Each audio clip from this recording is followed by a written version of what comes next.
Welcome to our second lesson. The first part of this lesson is about palliative care principles and concepts.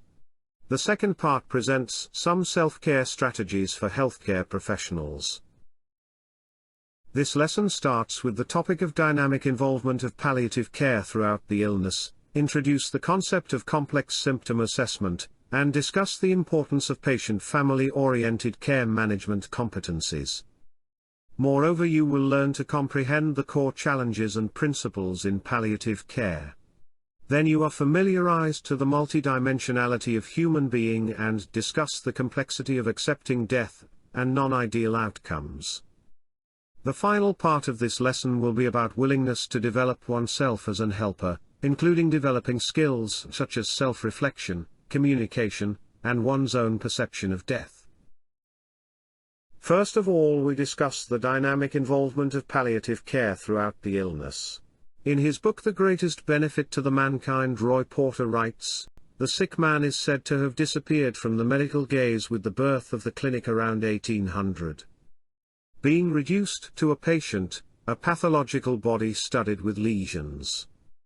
That disappearing act continued during the next 2 centuries, reducing the patient in due course to an X factor in equations dominated by economics, sociology, diagnostic technology, systems analysis and multitudes of other reference frames." Discussing the relationship between death, medicine and the people, Porter continues. From the 1960s, public disquiet also grew over the depersonalization of death within the hospital. Institutional death was viewed in the medical profession as a case of failure. The modern hospital was dedicated to saving lives, not managing death. Medicine strove to develop high-tech machinery, and the protocols to accompany it. The main aim of treatments being prolongation of life at all costs. From these developments, so Porter, 3 movements resulted. Firstly, Elizabeth Kubler-Ross began with her death awareness movement. Secondly, Dame Cicely Saunders developed an Ars Moriendi model maintaining pain relief through ample dosing with morphine. And thirdly, Dutch Medical Society accepted euthanasia under strictly controlled circumstances in 1984. Today, all these quests are called palliative care. A source of much confusion. Albeit throughout the history of palliative care, its principal quest has been to use medical measures to ease or palliate the symptoms of critically ill and dying people, combined with personalized and respectful caring. Palliative care is often associated with the end-of-life care of people with cancer.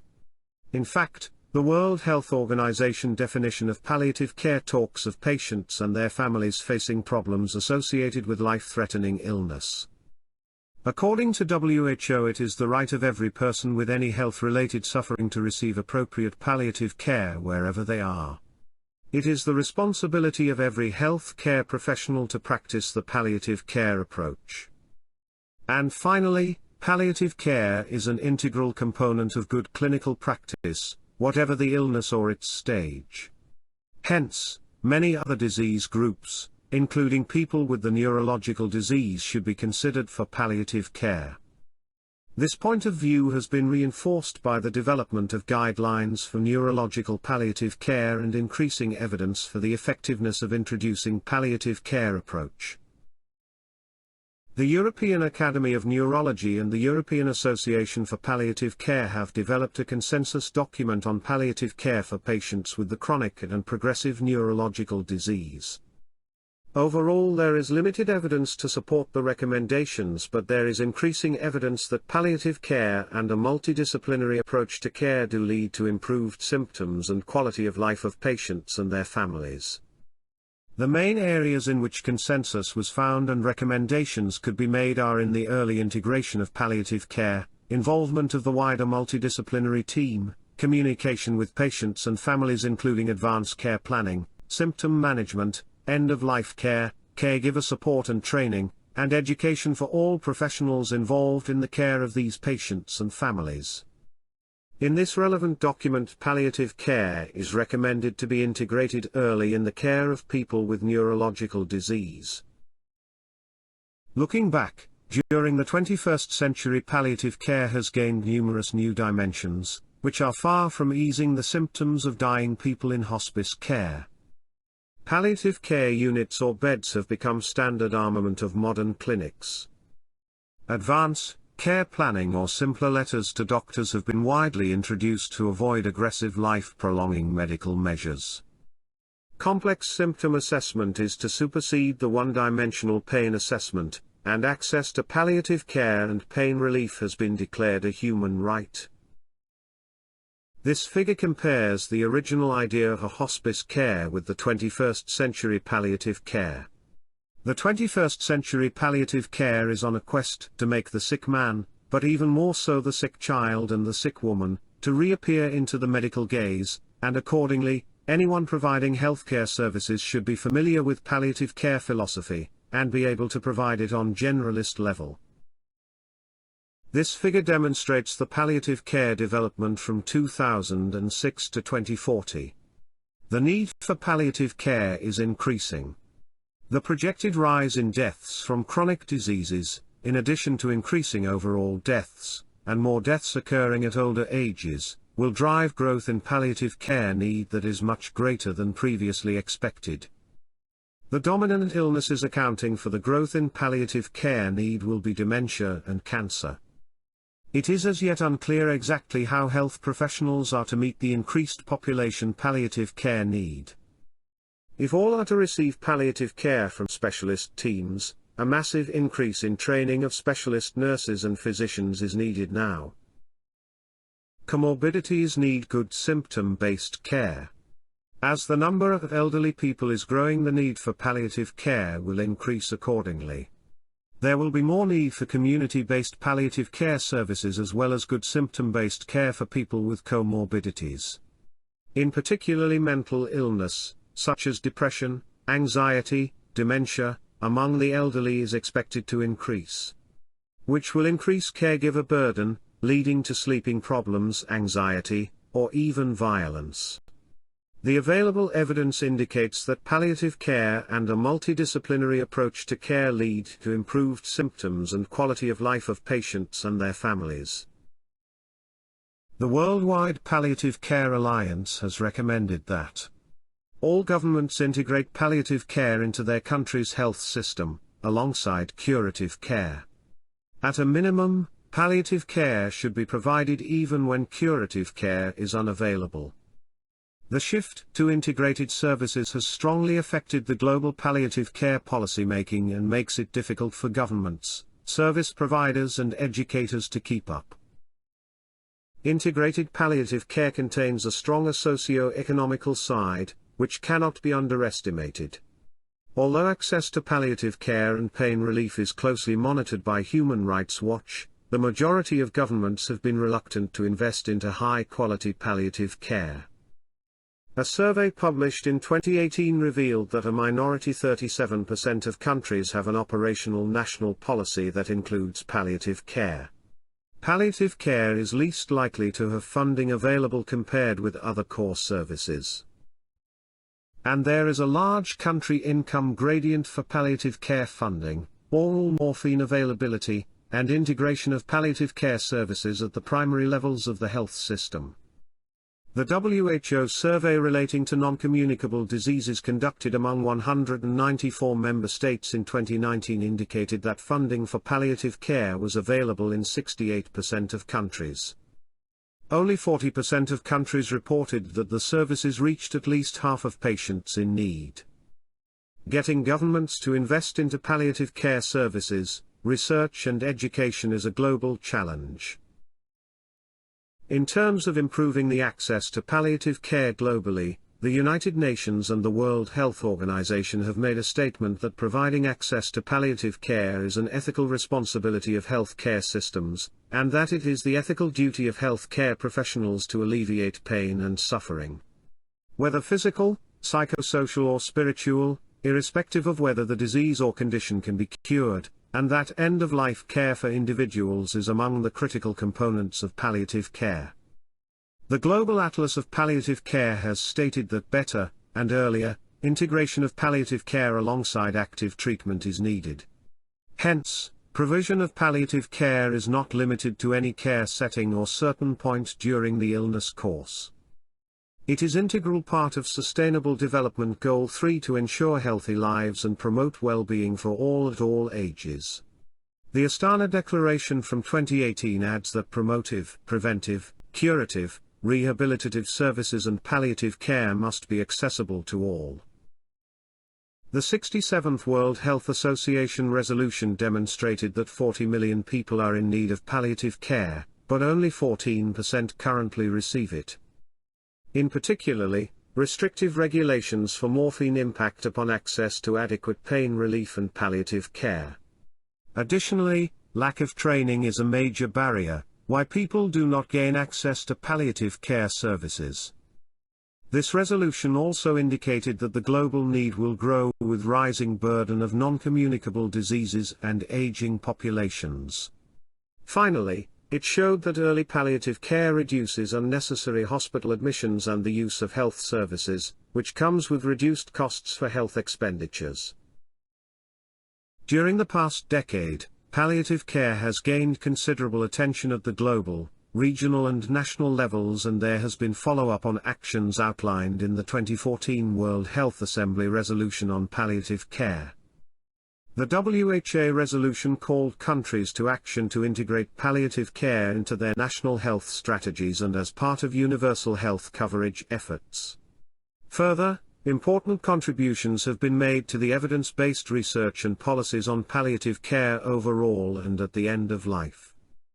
One of such documents is the Lancet Commission on Global Access to Palliative Care and Pain Relief as well as on Quality Healthcare. Lancet Commission Report 2017 that discussed the issue of an aging population and changing disease patterns across the globe, reported that 25 of 56 million deaths involve serious health-related suffering. This makes 6 billion hours of serious health-related suffering, of which 80% occurs in low- and middle-income countries. As a new development, the Quality of Death and Dying Index has been introduced. This index focuses on patients with life-limiting illnesses and their families and aims to produce rankings that take into account the preferences of patients, their caregivers and care providers in terms of what is truly important at end of life. It is combined with country experts' feedback, and will allow for ranking countries in their ability to deliver high-quality end-of-life care. However, such index needs cautious interpretation. For example, the recent evidence demonstrates that the in-country differences can be substantial, hence people in urban areas have much better access to palliative care than those living in remote or rural areas. Equally, caregiver burden must be monitored with great cautiousness as female caregivers disproportionately provide unpaid care services worldwide. We go on to talk about palliative care principles. As palliative care has been evolving during the 21st century from hospice services to palliative care services, a new consensus definition of palliative care was proposed by the International Association for Hospice and Palliative Care in 2019. This definition alleviates that palliative care should be available and accessible to all patients across all ages suffering due to severe illness. According to this definition, palliative care aims to improve the quality of life of patients, their families and their caregivers. Initially, this definition was proposed to replace the WHO palliative care definition from 2002. The lobby work towards this step is ongoing. Even if this definition will not become a new WHO definition, it reflects on issues that have emerged since the WHO definition was agreed on and therefore worth examining carefully. The International Association of Hospice and Palliative Care definition speaks about health-related suffering. How to understand this? Basically, the suffering is health-related when it is associated with illness or injury of any kind. Health-related suffering is serious when it cannot be relieved without professional intervention and when it compromises physical, social, spiritual and/or emotional functioning. This means that palliative care addresses physical, social, spiritual and psychological needs of patients and families and respectively addresses those multidimensional human needs in care planning and giving. In upcoming lessons you will learn more in detail, why these dimensions matter, how to address these and how to provide symptom control, support and care based on complex needs assessment. Many contemporary palliative care-related documents speak about terminal illness, life-threatening, and life-limiting conditions. Here, the International Association of Hospice and Palliative Care consensus definition promotes the notion of severe illness instead. Accordingly, severe illness is any acute or chronic illness and/or health condition that carries a high risk of mortality, negatively impacts quality of life and daily function, and/or is burdensome in symptoms, treatments, or caregiver stress. The International Association of Hospice and Palliative Care consensus definition lists a number of palliative care principles, which are as follows.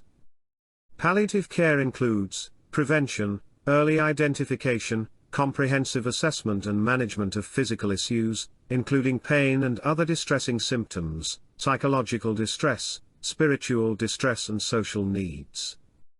Whenever possible, these interventions must be evidence-based. Furthermore, palliative care provides support to help patients live as fully as possible until death by facilitating effective communication, helping them and their families determine goals of care. Secondly, palliative care is applicable throughout the course of an illness, according to the patient's needs. Is provided in conjunction with disease-modifying therapies whenever needed. May positively influence the course of illness. Intends neither to hasten nor postpone death, affirms life, and recognizes dying as a natural process. Thirdly, palliative care provides support to the family and the caregivers during the patient's illness, and in their own bereavement. Is delivered recognizing and respecting the cultural values and beliefs of the patient and the family. The latter refers to making palliative care accessible, available and culturally accessible, in terms of patient safety, patient or family education, continuous physician-patient-family communication, and respecting patient or family autonomy in decision-making. And finally, palliative care is applicable throughout all healthcare settings, place of residence and institutions, and in all levels, primary to tertiary, can be provided by professionals with basic palliative care training. Requires specialist palliative care with a multi-professional team for referral of complex cases. These principles support the shift towards introducing integrated and timely palliative care services and advocates that people and their caregivers with health-related suffering may benefit of more comprehensive care at any stage of chronic illness. This shift is aligned with the newest declaration of WHO, stating that palliative care provision is person-centered and thus based on individual needs and symptoms and not limited by prognostics. As a global ambition, palliative care is provided to all of those with chronic and life-limiting conditions. This entails providing support and care for patients, young and old, as well as their informal caregivers. For the latter, palliative care provides a variety of counseling services, support in bereavement and grief management. Let's see now what we know today about multidimensionality of human being. The hospice envisioned by Saunders was to provide food, lodging, personalized care and spiritual succor to patients who were frail, chronically ill, and dying, and could not be taken care at home. Saunders professionalized and medicalized the hospice services. Her ultimate goal was to relieve pain and other distress, so that her patients could live more and suffer less. Until today, addressing and reducing biopsychosocial and spiritual suffering at the end of life has remained the main goal of palliative care.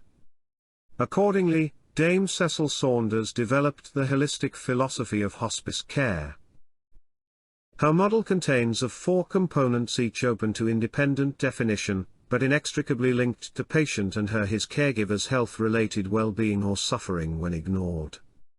Originally, this model was introduced by Cecil Saunders to introduce the concept of total pain. Nowadays, this model is used more widely for a complex symptom assessment and control. This model can be seen as a model of different care needs or aspects that may cause distress and illness-related suffering. However, the evidence at hand demonstrates that all these aspects can be integrated into the care provision as individual or collective resources too. Today, the basic theory of palliative care operates with the following model representing the multidimensionality of a human being. Consequently, it is essential to identify key aspects of symptom assessment and management, and to know how to combine the full range of therapeutic care to reduce or eliminate health-related suffering, beginning in the early stages of the disease. Such complex symptom management should be always holistic, not only physical. The awareness of the limitations of any treatment is equally important to the basic understanding of palliative symptom management and control. Palliative care is less treatment-oriented and more care and comfort-oriented. The multidimensional care model oversees and prevents that provided curative measure do not become futile, at the same time providing care and comfort. This means that providing healing is believed to be an essential part of palliative care. In terms of knowledge, the preamble for solid palliative care is a personal maturity combined with the ability to see the big picture. Besides clinical competencies and universal clinical knowledge, a person providing palliative care should have basic education in philosophy, be able to recognize different spiritual traditions and religions, understand the theory and principles of ethics, to be aware of such concepts as human dignity or the multidimensional nature of human being. In fact, healthcare professionals providing that extra layer of palliative care should be able to recognize that for patients and caregivers, psychosocial and spiritual aspects are more important than medication. Finally, we will discuss about the challenge of accepting non-ideal outcomes and death as a personal destiny. The famous fiction author Isaac Asimov has written, "Life is pleasant. Death is peaceful. It's the transition that's troublesome." People not being able to consider death, or the transition to death, as their personal destiny is probably as long as the entire human history. The Danse Macabre, from the French language, also called the Dance of Death, is an artistic genre of allegory of the late Middle Ages on the universality of death. No matter one's station in life, the Danse Macabre unites all. Meaning, we all die. In 1973, Ernest Becker published his book The Denial of Death. The premise of The Denial of Death is that human civilization is ultimately an elaborate, symbolic defense mechanism against the knowledge of our mortality, which in turn acts as the emotional and intellectual response to our basic survival mechanism. According to Becker, we are able to transcend the dilemma of mortality through heroism, by focusing our attention mainly on our symbolic selves. This symbolic self-focus takes the form of an individual's immortality project. By successfully living under the terms of the immortality project, people feel they can become heroic and, henceforth, part of something eternal, something that will never die as compared to their physical body. This, in turn, gives people the feeling that their lives have meaning, a purpose, and are significant in the grand scheme of things. Recently, a group of researchers, in Journal of Neuroimage, have demonstrated that our brains are designed to shield us from mortal truth. The brain does not accept that death is related to us. We have this primal mechanism that means when the brain gets information that links itself to death, something tells us it's not reliable, so we shouldn't believe it. Death is something that only befalls other people. Being shielded from thoughts of our future death could be crucial for us to live in the present. The protection may switch on in early life as our minds develop and we realize death comes to us all. According to the End-of-Life Care Strategy, 4th Annual Report 2012 conducted by Department of Health in United Kingdom. As society we do not talk about death and dying.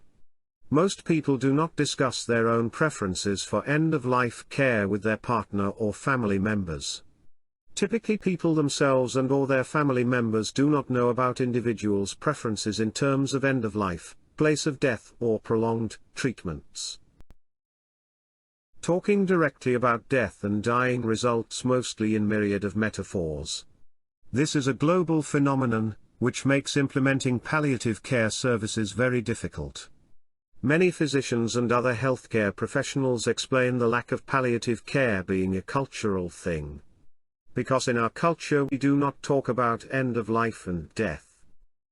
In healthcare context and in terms of human rights, culture is a bad excuse. As we do not accept genital mutilations, even if it is culturally justified, why should we accept the serious health-related suffering?